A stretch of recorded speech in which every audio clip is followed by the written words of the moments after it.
Good morning, everyone. I'm Carolyn Ward. I'm the CEO of the Blue Ridge Parkway Foundation. Welcome to this edition of the Insider's Report, What's Next at Flat Top Manor. We're joined today by Kevin Brandt. He's the project director for the Blue Ridge Parkway Foundation, and he'll be walking us through some of the behind-the-scenes view of the work that's beginning at Flat Top Manor. Before we start, there are little icons at the bottom of your screen, and one says Q&A.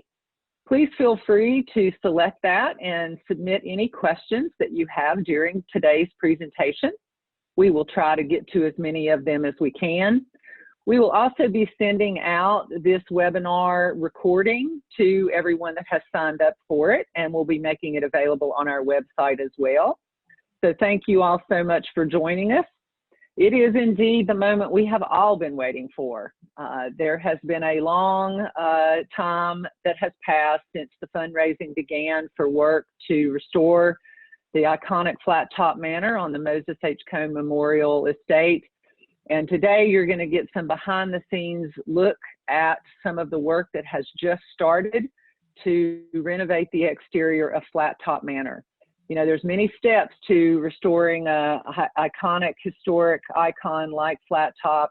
You certainly can't run down to Home Depot and buy parts or replacement boards. And so you're going to get to see some of the behind the scenes look at some of this extraordinary work that's beginning as a partnership between the Blue Ridge Parkway Foundation, the Blue Ridge Parkway and National Park Service, and all of our members of the community of stewards who have made this possible.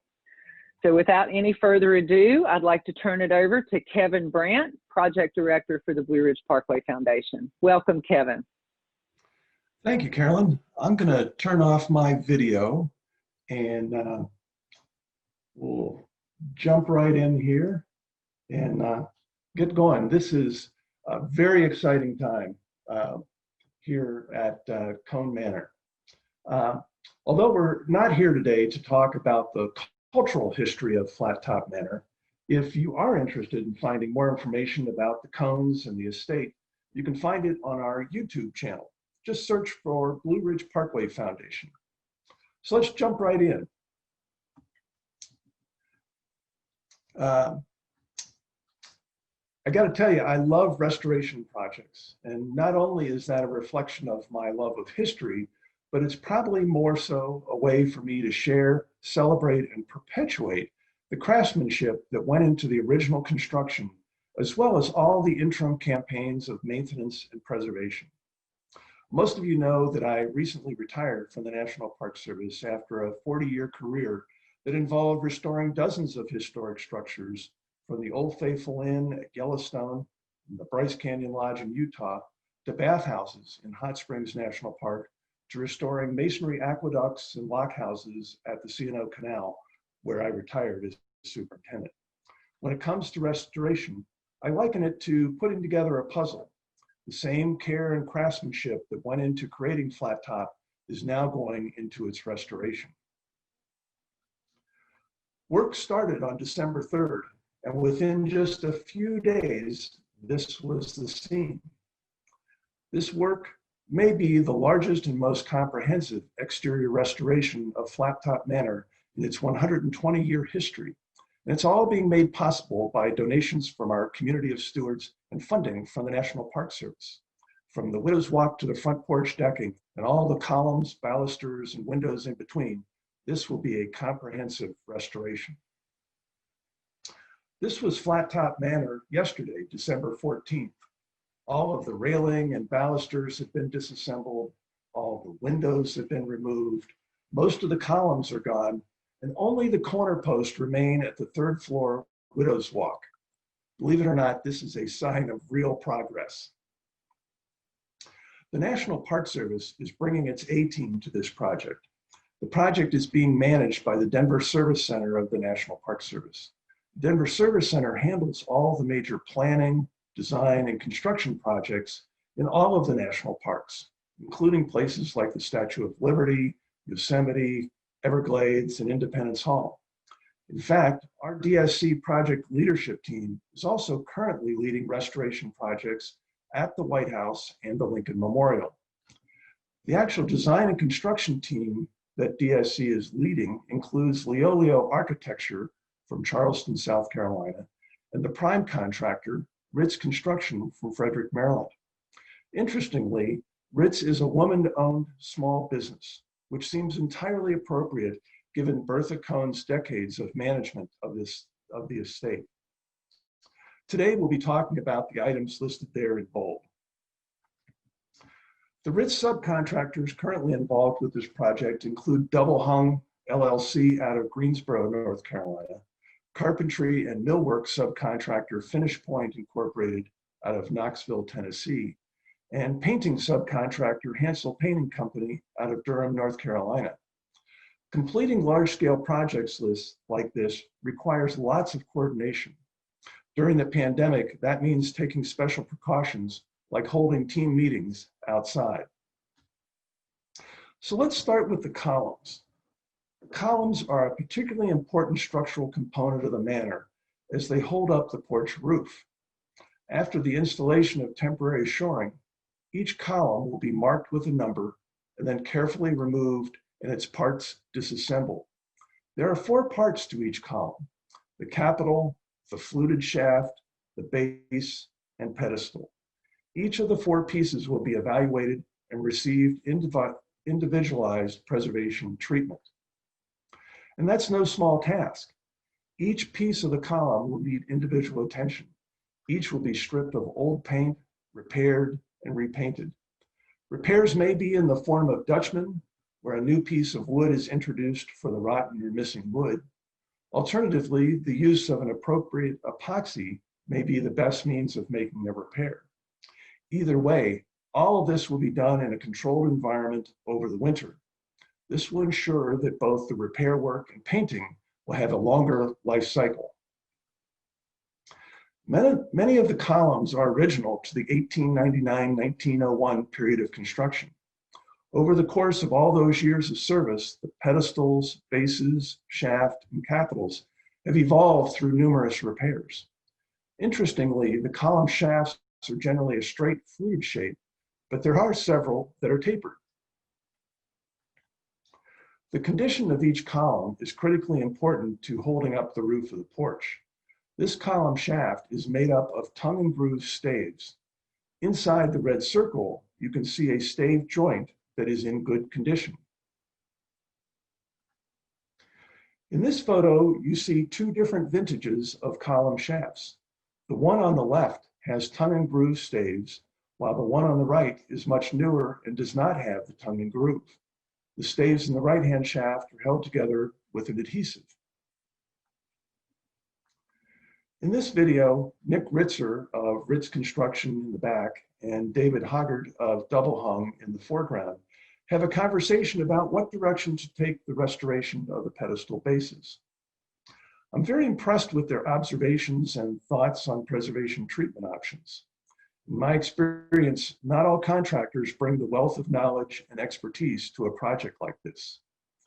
In less than 3 decades, there's a good bit of deterioration on this column pedestal. The question before the NPS is, do you repair the non-historic wood pedestal or replace it with new and/or different materials that may have a longer life cycle? In this video, Nick and David talk about the column bases. Some of the bases may be original to the 1899-1901 period of construction, including likely the one David picks up with the larger opening. Note how they were crafted and assembled from multiple pieces. The ones that have the 2 drilled holes are likely of a more recent vintage. In both cases, the holes were there to ventilate the column. Attention to detail is required to be faithful to the historical record written in the materials of Flat Top Manor. The column capitals may all look the same, but they have subtle differences that are being preserved. In this video, Nick points out those slight differences in the detailing of the Ionic order capitals. The original capitals were hand-carved wood. However, over time, some were replicated using various types of molds, using both concrete and even aluminum. With so many layers of paint, it's sometimes difficult to tell what kind of material the capital was constructed of much less see the beauty of the architectural details. Here, David is holding a fiberglass mold fashioned from an original wood capital. It was then used to form reproductions. As the columns were taken down, a number of observations were made and shared back to the NPS, including this column that was not centered on the porch roof beam. This picture shows multiple potential problems. Starting at circle 1, you can see that the capital is not centered under the beam where the capital further away in circle 2 is centered. Circle 3 shows that one of the capitals appears to be compressed. Further investigation will hopefully reveal the cause. Here you can see more clearly that the capital is being compressed. This may be the result of material failure in the capital or another structural issue. Here's another picture of the compressed capital, something of concern and worthy of investigation. While these images may seem alarming, it is very common that issues like this arise during the disassembly phase of a project. It's why we're fortunate to have the Denver Service Center professionals on this project. Resolving the underlying cause of the compression will ensure that Flat Top Manor lasts another 120 years. Literally, all the railings and balusters are coming off of Flat Top for this project. While I have seen historic photographs showing select removal and repair, I'm not aware that they have all been removed under one restoration campaign. These railings came off the first floor porch. Some are in much better shape than others. All will be stripped of old paint, repaired, and repainted. These balusters are coated as they are disassembled, so they go back in exactly the same place they came from. These balusters came from the first floor, railing section 19, and are sequenced then alphabetically. It's up for discussion as to which baluster is the original, the squared base or the beveled base. Over the years, the two styles have become intermixed on the same run of railing. They'll go back in the same order as well. In this video, David pulls balusters from the transport box and explains why the difference matters. The tapered shoulders will shed rain and snow and then dry off, while the squared shoulders will hold the rain and snow and over time increase the risk for deterioration. David looks for a date stamp, but finds none. It's hard to say what repair campaign installed this baluster, or even if it's an original. Regardless, if the existing balusters can be repaired, they will be reused in exactly the same location. The presence of the squared bases, however, informs the park about the periodic need to inspect the balusters before damage gets serious. Over the decades, this has been a particular issue, which is why quite a few balusters have been replaced over time. It's hoped by doing this repair and repainting work in the controlled environment of the workshop this winter, it will produce a much more resilient end product. Windows are a major visual feature of Flat Top Manor. In its day, it was no doubt one of the most delightful features, letting in abundant light and cool breezes, something the cones no doubt greatly enjoyed. Work has progressed quickly this fall. This video was shot on December 3rd, at the very beginning of the disassembly phase. Note that all of the windows are still in place, as are the railings. You can also note the overall poor condition of the paint on the siding and the failure of some of the window trim. 3 workdays later, the same perspective looks very different in this video. Note the plastic covered panels to keep the wind, rain, and snow out of the interior of Flat Top while the windows are away being restored. One interesting note about the windows, it's believed that they originally came from Greensboro, and now, 120 years after their delivery to the estate, the windows are making a trip back to Greensboro. With any luck, they will last another century before they need such a thorough restoration. The elements have not been kind to Flat Top Manor. Indeed, there are reports of Bertha diligence in maintaining the manor, including painting every other year. That helped to preserve the wood siding and trim. However, after 120 years, you can see some missing and completely failed wood fenestration. In this picture, you can see where carpenters from Finish Point have taken both measurements and samples of wood fenestration from one of the dormers so that they can be reproduced over the winter in the shop. This is the eastern south-facing dormer that has been paneled over for many years.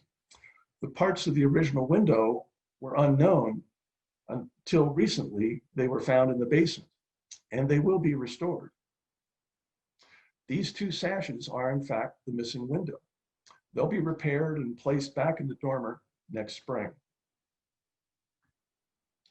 Not all the window screens have been found, but those that have been will be repaired and repainted for installation next spring. Interestingly, the screens only covered half the window. These are the shutters that were found in the basement.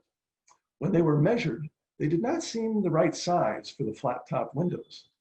Additionally, the type of hinge seen circled in this photo is not typical of the 1899-1901 period of construction.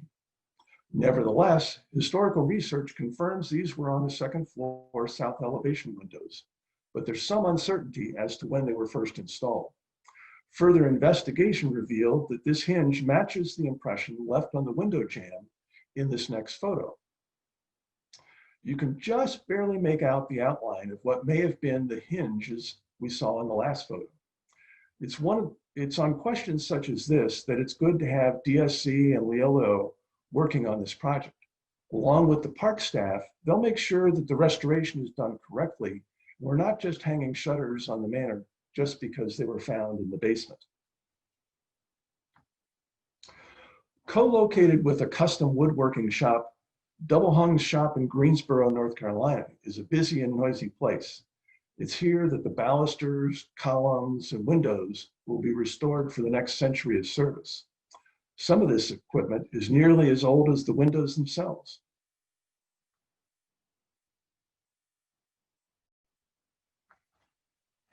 Once the windows arrive at the shop, the first step in restoring them is to steam them to soften the old glazing compound and loosen the old paint. Although the steaming process works wonders on the glazing compound, it does fairly well on the paints. There are lots of doors and windows that require chemical stripping to fully remove the paint. Here we see a door that has been coated with a chemical stripper and then covered with plastic sheeting. After 24 hours of working time, the plastic will be removed and the paint can generally be scraped off quite easily. The scraped paint and chemicals fall through the grate and are periodically collected and disposed of properly as lead-containing paint residue. There's also a downdraft exhaust to eliminate the odors of the chemical stripper. Once those steps are complete, the window advances to racks where they air dry. And once dry, Double Hung will undertake any needed repair work and sanding. Finally, the window is primed, and once dry, the glass is reinstalled and glazed back in place, and final coats of paint are applied. Here are the large windows from Flat Top. They are in surprisingly good shape considering they are more than 100 years old. Once the windows arrived in Greensboro, Double Hung's founder, David Hoggart, explains that one of the chief reasons the windows have lasted so long is because of the vertical extensions of the sash above the meeting rail. These extensions are sometimes called quorum. In these two photographs, you can see that the main windows also had their glass secured differently. Securing the glass with wood stops on both sides, like you see in the left-hand photo, is a dressier, more expensive, and longer lasting means than using a glazing compound that needs to be periodically replaced, like the one on the right. All windows will be reglazed during the course of this restoration, ensuring a long life cycle for years to come. As I noted earlier in the presentation, This is arguably the most comprehensive restoration of the exterior of Flat Top Manor in its 120-year history. It's thanks to the many donors to the Blue Ridge Parkway Foundation who are making this possible, along with the National Park Service's recognition that Flat Top Manor is worthy of preservation. Here's a very broad brush look at the timeline for the restoration. All fall work is expected to wrap up this week with the last removal of the columns. Over the winter, work will continue in workshops in Greensboro and Knoxville. Next spring, through the summer and into the early fall, contractors will descend upon Flat Top as all the windows, columns, and railings will return for installation. New roofing as well as other exterior repairs will take place before final repainting. While Flat Top will look a little sad the next 9 months, its future is quite bright. Thank you for joining us today, and if there's time, we're happy to take some questions.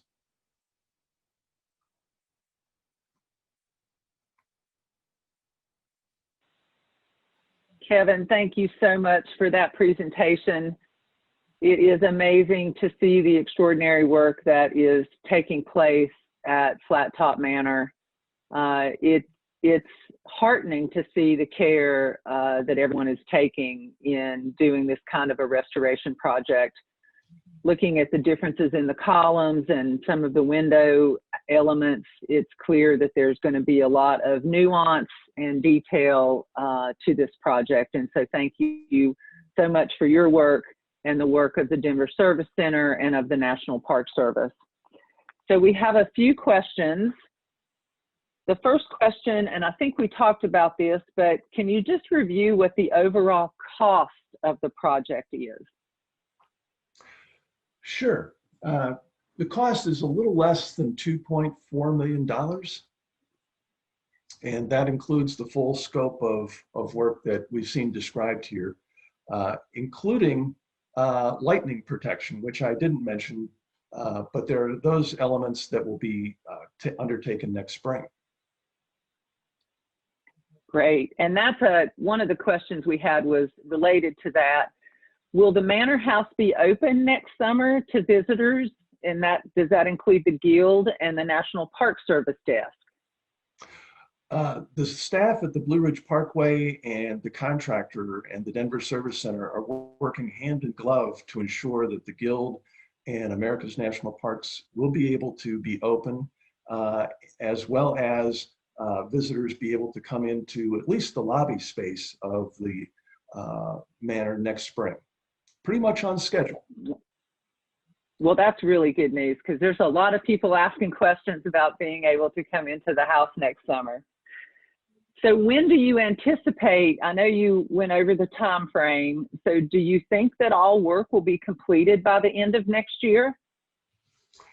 That's the current schedule. Of course, we're doing all this in a time of a pandemic, and sometimes that affects supply chain issues. But for the most part, a lot of this work is restoration, and it's really hands-on, labor-intensive work that is not expected to be greatly affected by supply chain issues.